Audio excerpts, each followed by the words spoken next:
अंत भला तो सब भला। की शादी उसके माँ बाप लड़के से करा देते हैं। चलो, रोली की शादी हुई और हमने और क्या, बेटियां तो होती ही हैं बोझ।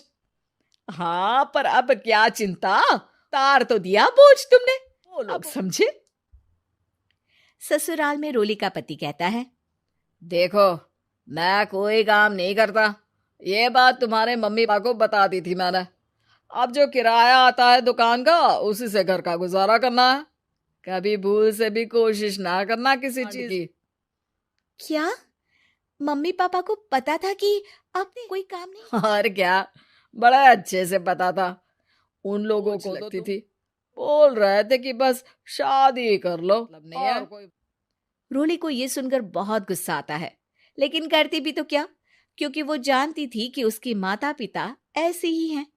जैसे तैसे रोली को एक प्यारी सी बेटी होती है। धीरे धीरे वो बड़ी होती है और उसकी जरूरतें भी बढ़ती जाती हैं। सुनिए जी, अब तो सिमी बड़ी हो रही है, उसका स्कूल में दाखिला कराना है। मैंने अब तक तो जैसे तैसे काट लिया, लेकिन मैं बच्ची की परवरिश में कोई कमी नहीं रखूंगी। अरे क्या है यार, अब तो लगता है कोई ना कोई काम ढूंढना ही पड़ेगा। अब पति रोज काम की तलाश में जाता और बिना किसी काम के वापस आ जाता। रोली समझ जाती है कि पति के अंदर अब काम करने की क्षमता नहीं है। वो बेटी को शिक्षा देने के लिए कुछ करना चाहती थी, लेकिन एक दिन रोली की सहेली कहती है, रोली, मेरी कोई औलाद नहीं है। अगर तू मेरी औलाद को जन्म दे तो मैं तुझे तेरे मुंह मांगे पैसे दूंगी। अरे, तेरी औलाद को मैं कैसे जन्म दे सकती हूँ? सरोगेसी से। बच्चा मेरा और वैभव का ही होगा, लेकिन कोख तेरी होगी। ये संभव है रोली। रोली कुछ सोचकर कहती है, मुझे मंजूर है, लेकिन मैं इसका 2 लाख। अरे कोई बात नहीं, मुझे मंजूर है। रोली खुश हो जाती है कि एक बच्चा पैदा करने का 2 लाख रुपया मिलेगा। वो घर आकर पति को बताती है, वो भी खुश हो जाता है। अब क्या था, डॉक्टर के पास जाकर सहेली का बच्चा रोली की है। मुझे 20,000 चाहिए मेरे बेटी के एडमिशन के लिए। हाँ हाँ ठीक है, मैं उसके एडमिशन से लेकर सारे खर्चे उसके अकाउंट में डाल। रोली की बेटी का एडमिशन हो जाता है। रोली को लगता है कि वो अब सब दिन और महीने आगे बढ़ते हैं। अब एक दिन, एक बात कहूं जी, काश इसको मैं रख पाती। मैं अब इससे अरे यार, पता नहीं किसका बच्चा है, अपने पास है ना अपनी मुन्नी। हाँ, लेकिन अब मैं भी इस बच्चे से जुड़ाव फील करने लगी हूँ, लेकिन मैं ये जानती हूँ कि ये मेरा बच्चा नहीं है। दोनों की जिंदगी ठीक चल रही थी, लेकिन कहते ना कि सुख का पल होता। एक दिन रोली की सहेली का फोन आता है। रोली, मुझे अब ये बच्चा नहीं चाहिए। अरे लेकिन मुझे पैसों की जरूरत है, बच्चा तुम्हारा है, मैं क्या करूंगी? सहेली बिना कुछ बोले फोन काट देती है, फोन स्विच ऑफ कर देती है। लेकिन रोली के जीवन का तूफान यहीं नहीं रुकता। रोली, मैं इतना भार नहीं उठा सकता। आज पढ़ाई का पैसा मांग रही हो, कल को शादी, कॉलेज और पता नहीं क्या क्या। मैं तुम्हें छोड़ रहा हूँ, अपनी बच्ची उठाओ और निकलो इस घर से। पर मैं कर तो रही हूँ ना बच्चे के लिए काम, आप आराम से रहिए ना। क्या काम कर रही हो, देख रहा हूँ मैं।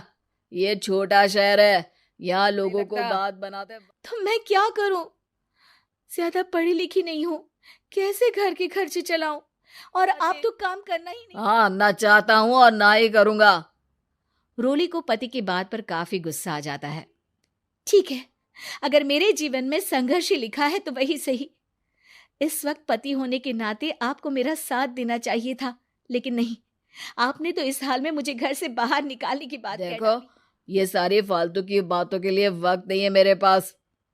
रोली, जिसकी कोख में किसी और का बच्चा था और साथ पति का घर छोड़कर रास्ते पर आ जाती है। रोली के पास मायके के सिवा दूसरा। अरे रोली, कैसी है?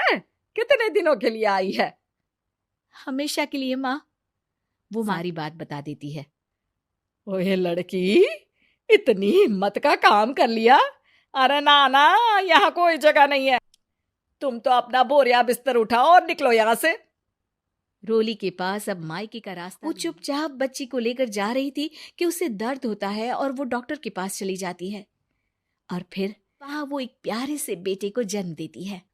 कितना प्यारा है, कितने अभागे हैं माँ बाप जो इसके पैदा होने पर भी नहीं है।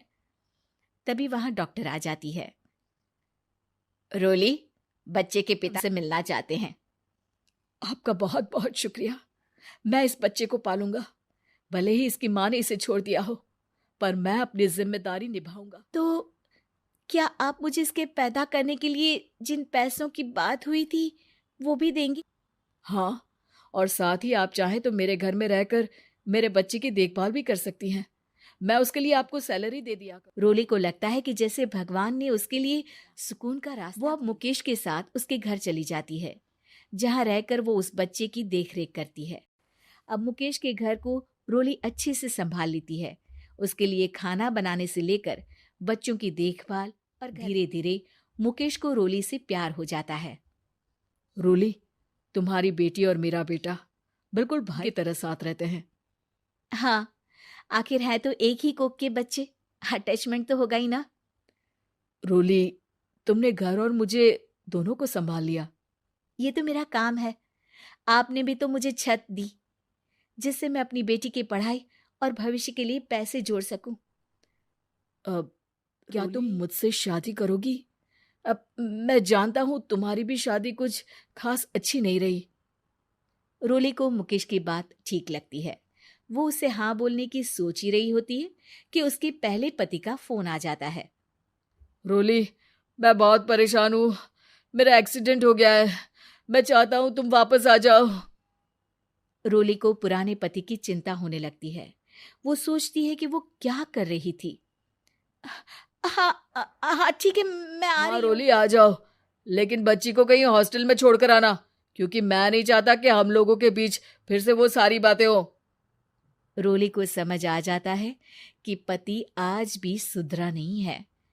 वो पति के पास जाने से इनकार कर मुकेश को हाँ कर देती है।